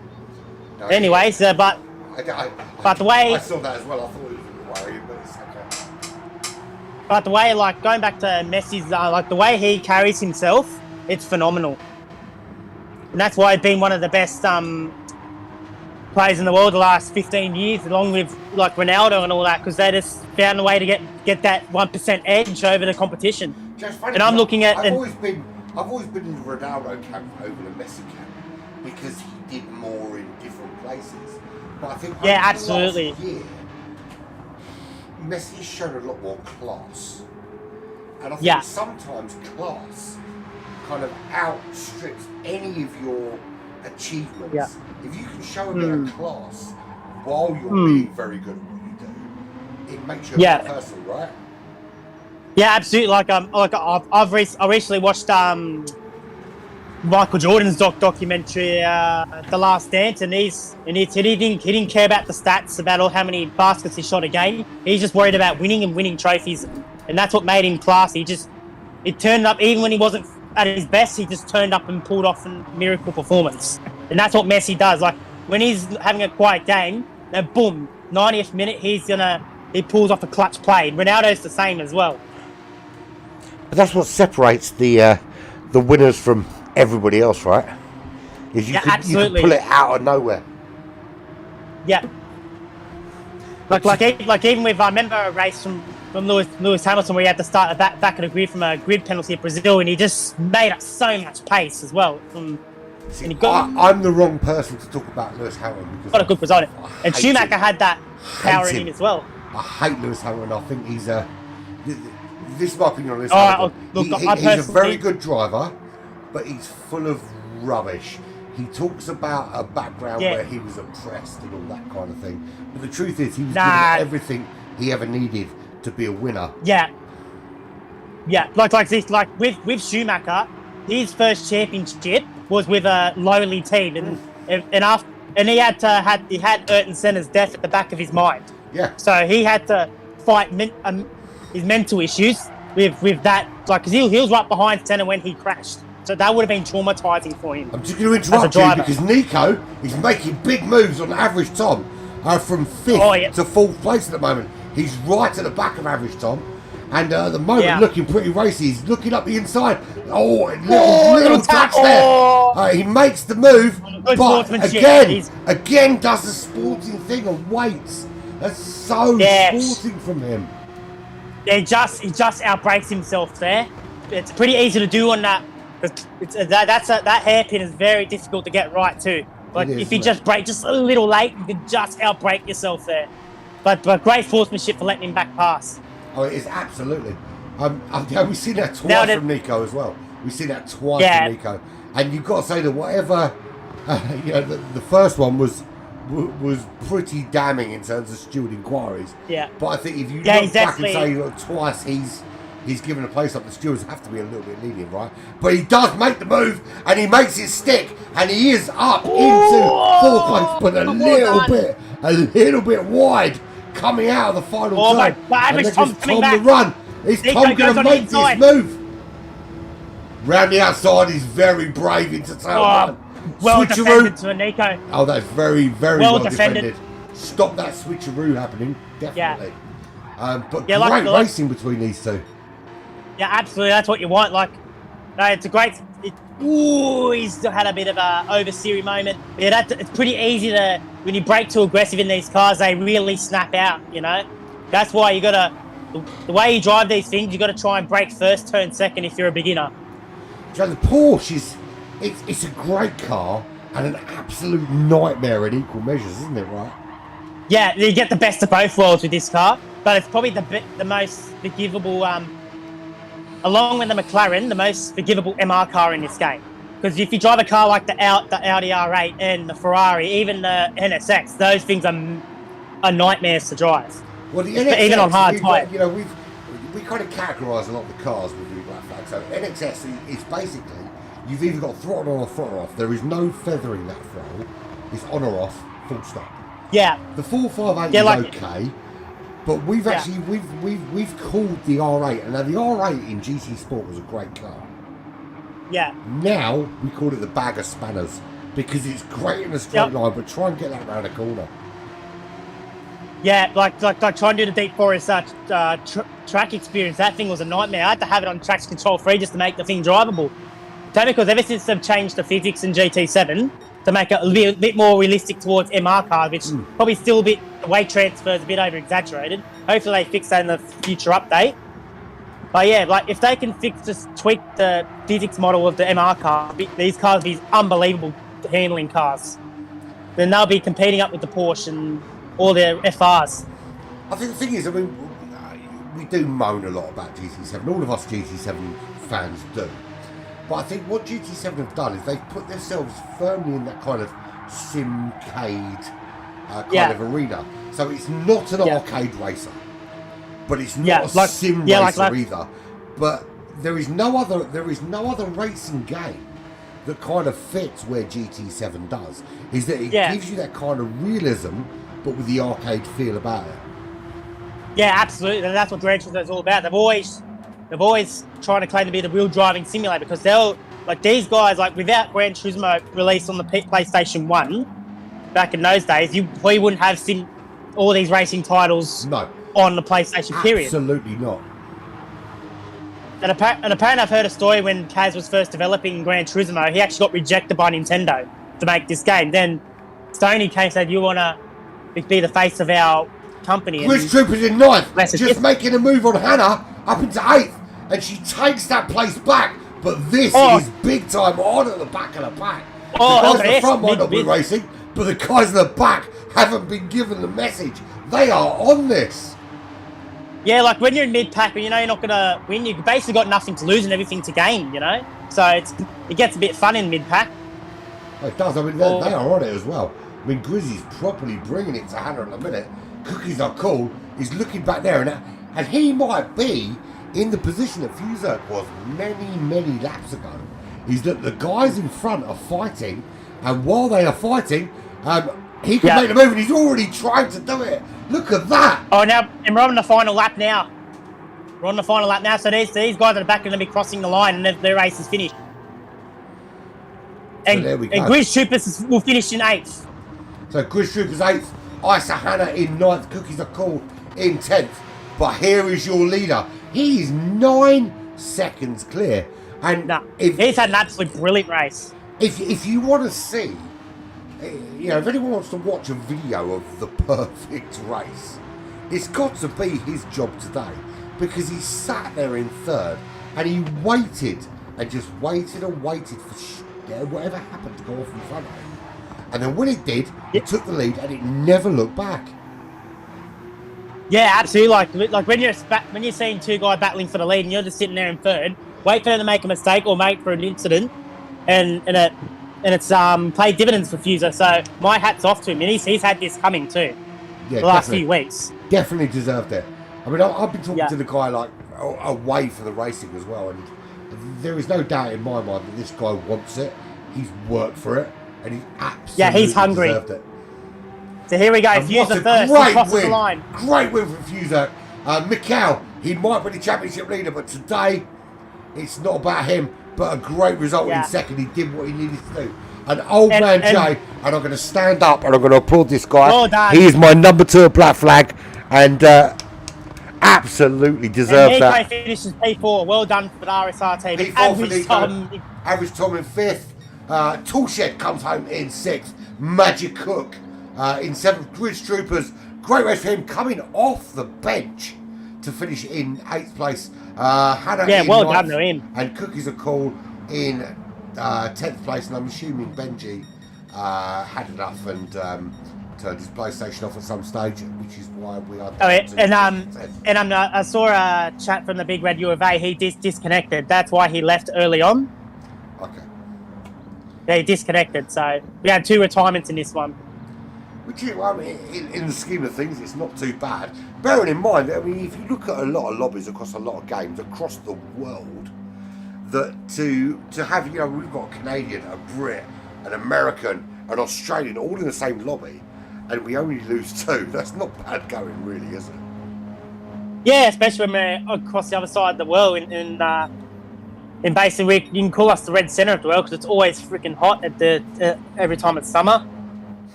Very true. Yeah. But Probably in the UK, it'd be still a little bit cold. But what a finish. So we need to get Fuzak, Mikkel, and my number 2, old man Jay, into a chat room and have a little conversation with them. So if, I'm going to mute the mic for a couple of seconds while I grab these guys and get them to join us. Sounds like a good idea. Yeah, no worries, mate. Yeah.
Listen.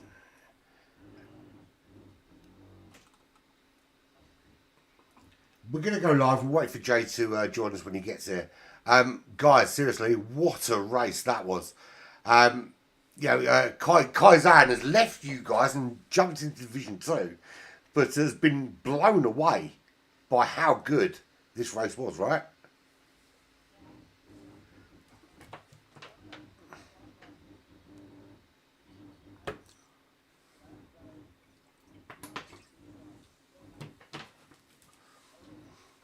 Hello. So we'll start with you, Jay, because you were 3rd, and because you are Black Flag, and because it means something to me. This might be the 2nd time I'll cry this week. What a race, Jay! What a race from you, man! Because you and Kaizan and I have been talking all race about how you've gone from being that kind of midfield guy to hitting the top 3. What was different for you this week?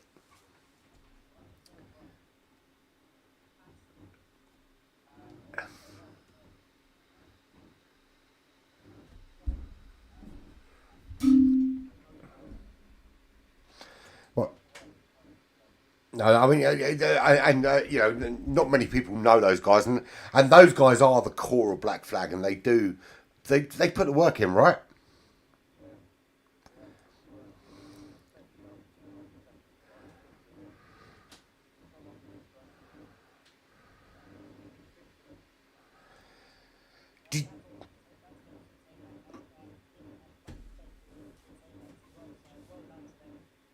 So what do you feel was different? Because early on, you were kind of midfield, but then it all kind of changed.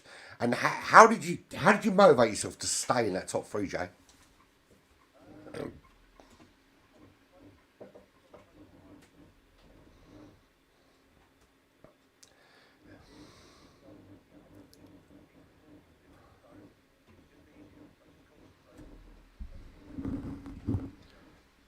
Did it feel different having Grizz in the room today?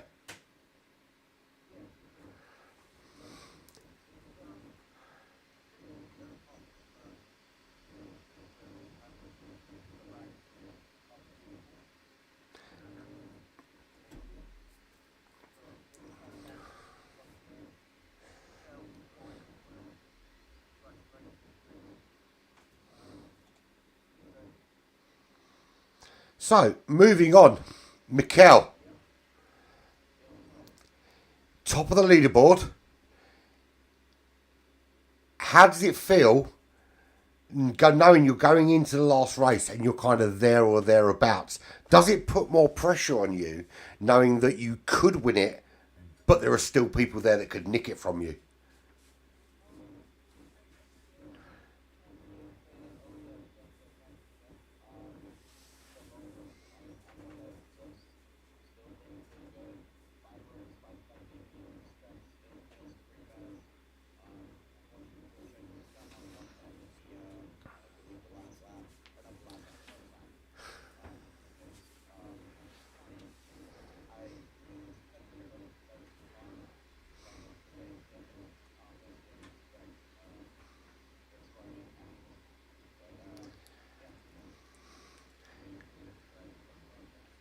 Oh, can't we? Hang on.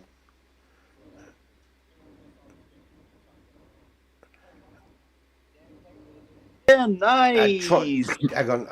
Hang on. Give me a sec. Take two. Try that. Can you hear us now? Yep, I can hear him now. All right, Jay, you might want to do that again. Yes. Actually, let me leave this room and make sure. Sorry, I've had no end of problems. As I said earlier, I've had no end of problems with my setup. Looking good now, guys. Okay, good. Jay, we'll get you back in then because we missed most of that. That's all right. Sorry, buddy. I mean, as you know, I've had a nightmare with my setup today. If you could give 5 words that summed up your race to JJ, what would they be? My first podium. 3 will do. You must be very proud of that because it was a very hard fought battle, wasn't it? It was a very hard fought battle. It was close racing. I had Tom right behind me for the first stint. And I was right behind Mikel, but couldn't close the gap. It was just, that was how it was. I was just concentrating on what I was doing and not what other people were doing. Best way to do it. Mikel, what do you need to do to win this championship?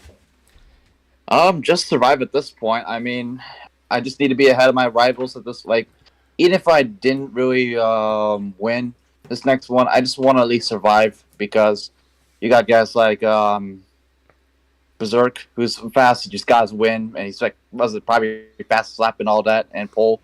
So he's probably a big threat for me to deal with. Viper is still pretty fast. I mean, despite the fact that he hated this track, still had a bit of scares right there and then. Toolshed just got very unlucky. Hated for that guy. I feel like without the bad luck, I feel like Toolshed would be more close to championship. But it's not over yet. We still got a lot of race. We still have a lot of racing to go. 60 minutes of racing is still up for grabs. So what I said, we'll see. We got 2 big things coming. We've got the drop round, which is going to happen. I have it. Really looking forward to that, Chris. Really, that's going to be an interesting one. I have it right here on my screen. If anybody wants to know. Oh, can we wait? I'm not going to look at it. I'm we wait? Waiting. I'm going to go. I'll go and take a look after. No, Mikel, you got to stay here. Where's Tom? He's not in here. Crap. Wait, well, hold on. Is it that bad? We need to get Tom in. Hold on. Where's my iPad? figured I'll jump into this one. This one sounds like it'll be a lot of fun. Okay, hold Do on. do you need to send it to me and I need to upload it now? Well, I was trying to, but Hang on. hold on a second. Let me send it over to you right here. Hold on. This is unofficial, of course. Oh, I sent you the race results and the standings before the drop round, but I calculated drop rounds for you. Okay. So Yeah. you could share it with everybody. So that last one you sent me, is that yeah. with drop rounds? What's that? That last one you sent me, is that with drop rounds? Yes, with the driver with 57 points at the top. Yes. Yes, that's with All the right, drop round. Give me right. Hold on. No, that's with the drop round removed. Okay. Right. Give me a sec. Let me just save this. I need to see this one. It's going What to take is me a bit this? longer because everything's a little bit messed up with my setup at the moment while I'm waiting for the new computer. What I like is there's only 8 points between first and fourth. Oh no, I love it. I'm Oh, loving it. oh. Ooh, that's Okay, interesting. so, add document. Yeah, it's gonna be good Image. stuff. Hold the line, callers, while I just find this. All Source. I'm gonna say is Division 3 is scripted, bro. Division 3 is what? Scripted. It's not scripted. I'm just kidding. But yeah, it's We absolutely honestly, it's blagged been every fun. minute of this. Well, there we go. That's what we got with the drop rounds. Mikhail is just 2 points clear of average 5-1.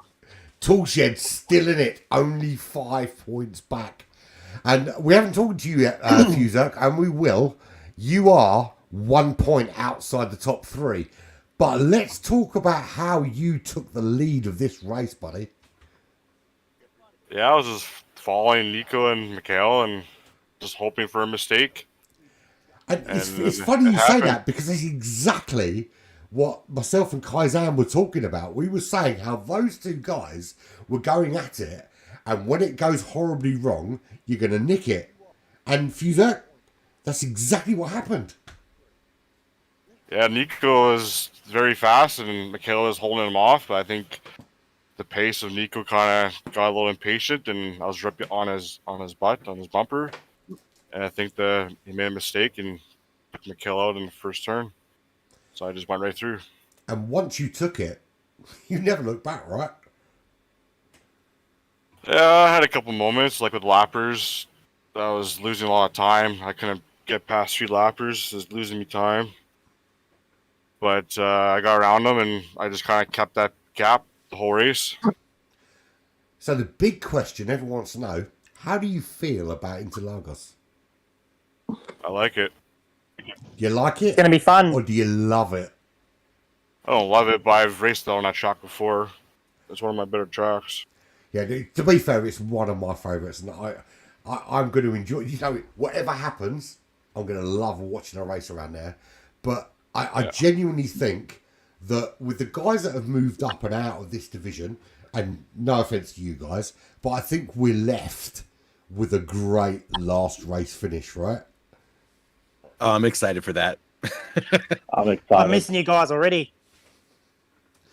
Yeah, I'm going to call this now. I think that next week's race in Division 3 is going to be better than what happened in Division 1 and Division 2 next week. wow, that's a hot take. That is an Oh, absolute big hot call take. there, mate. I'm calling it It's going to be now. hard to beat. I Hey, think Nico, in how are terms, you, I mate? think in Good terms of performance action, today. in terms Hey. of close racing I'm action, here. Hey, Ty. By the way, I want to make this on the record. Me and Nico are cool, despite the fact that we had the incident. I mean, it's racing. Yeah, What do you expect? I mean, I'm just like, in the words of Fuse, the guy who won this race. You just gotta let it be. You know, and besides, he did slow down, and apparently the officials really were peeved about what happened, so they dropped him with a 3-second penalty. So, it's fine. And also, Nico helped me out with the championship a little bit because of that pass with Viper. So, thanks, Nico. Appreciate it. Yeah, no, I do want to point out while Nico's in the room, actually. Nico, one thing I do want to say about you, and it's something that myself and Kaizan talked about, is the sportsmanship. Yeah. Is that you picked up the penalty, And you could have just carried on with the penalty, but you didn't just accept the penalty. You stopped and you let him go through and you accepted the fact you've made a mistake. And that shows massive sportsmanship. And that's kind of the big thing that we love here is that respect for each other. Yeah, look, exactly. I was having a really good battle at that stage. It was just one of those unfortunate mistakes. I was just pushing a little bit too hard, as I said at the end. I felt a bit nervous, but these things happen from time to time. But yeah, we'll push on and learn and see how we go next week. Yeah, awesome drive, Nico. Like he wasn't meant to be racing this week, and I just I asked in the chat, since there was only 9 guys on the grid who RSVP'd, it's Nico, you want to come have a race? And look, now he's top 5 finished, and when we practice with him in not just here but in other leagues, he's got some great pace, and he can really challenge Spud in that car as well, along with myself. No, it was phenomenal. But because I'm Black Flag Racing, and because Jay made it to the top 3, I think he should have the last word. And I don't care what we drive a day. Jay, how do you feel, man? Happy. That'll do me. We'll speak tomorrow. All I can say is that's it, right? Thank you very much for everybody. It's been an awesome race. I'm going to cut you all off now because it's all about me now. Yeah, thanks for letting me commentate today, guys. It's been brilliant. Thank I you. loved it. And you have to do it again. By the way, one more I thing might do before it you next go. week. Mm-hmm. Right, anyway. Yeah, go on. Kaizen, just because of that bumper though, you owe me $40. What was that? What was that? You owe me because of that whole contact with me and Nico. You owe me $40 for my bumper now. Oh yeah. I'll have to, oh no, in Australian dollars that'll be $80 now because you got to convert the currency. It's all good though. We're all good. No. I did it 2 in round 1, so that you got to add 120 to that as well. Oh yeah, bet. Anyway, but yeah, it's getting thanks expensive. And on Hey, that thanks for note, the stream, Bourbon. I want to thank everybody for joining me this evening. I tell you what, it's been an amazing race. Not just the race, but having a driver that's left this division moved up with me has been awesome. Absolutely love it. And this is the reason why I love GT Champions and I love the Porsche Cup, because it mixes things up. Thank you to everybody that's been involved. I have been Urban Pirate. This has been the HyPrix GT Champions Porsche Cup Division 3 Round 5 at Autopolis, and I implore you to find any race that's more entertaining than this one has been. But alas, it's all over, and it's been emotional. Thank you.